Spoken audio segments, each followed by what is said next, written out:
এখন আমি বর্তমানে রয়েছি বাংলাদেশের জাতীয় মসজিদ বায়তুল মোকাররমের সামনে এবং আজকের ভিডিওতে বায়তুল মোকাররমকে এমনভাবে তুলে ধরবো যে আপনি আগে কখনো দেখেননি। চলুন শুরু করা যাক। বায়তুল মোকাররম মসজিদে মূলত অবস্থিত ঢাকার প্রাণকেন্দ্র পল্টনে। একসময় কিন্তু এই জায়গা বা ছিল কিন্তু পুরান ঢাকার অংশ।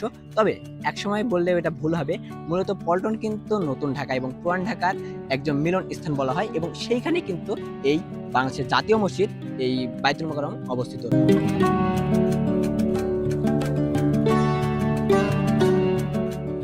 এবং আরো একটি ইন্টারেস্টিং কথা হচ্ছে এই যে বায়তুল মোকাররমের যে সামনের অংশটুকু রয়েছে এটা কিন্তু বাংলাদেশের যে ১০ টাকার নোট রয়েছে সেইখানে কিন্তু এই প্রতিশ্রুতি দেওয়া রয়েছে এবং সেইখানে কিন্তু এখন আমি বর্তমানে দাঁড়িয়ে আছি। বিশ্বের বৃহত্তম মসজিদগুলোর ভিতরে কিন্তু একটি হচ্ছে বায়তুল মোকাররম মসজিদ এবং এর নাম্বার রয়েছে কিন্তু 10, মানে ১০ নাম্বার রয়েছে সারা বিশ্বের ভিতরে ১০ নাম্বার মসজিদ কিন্তু এই বায়তুল মোকাররম মসজিদ। বায়তুল মোকাররম মসজিদের কাজ শুরু হয় মূলত ১৯৫৯ সালে এবং কাজ শেষ হয় কিন্তু ১৯৬৮ সালে এবং সর্বপ্রথমে এই মসজিদে কিন্তু মানুষ একসাথে নামাজ আদায় করতে পারত ৩০,০০০ এবং পরবর্তীতে সরকার দেখে যে এখানে প্রচুর পরিমাণে মানুষ আছে মূলত রমজান মাসে এবং প্রত্যেক জুম্মায় কিন্তু প্রচুর পরিমাণে মানুষকে এখানে দেখা যায় নামাজ আদায় করতে এবং ইফতার করতে আসতে।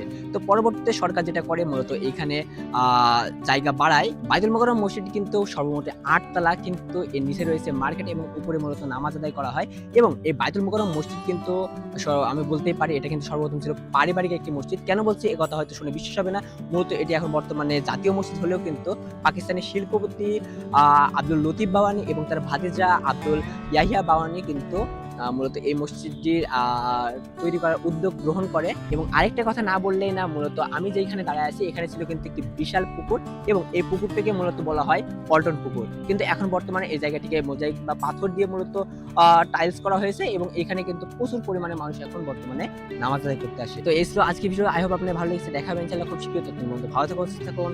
আল্লাহ হাফেজ।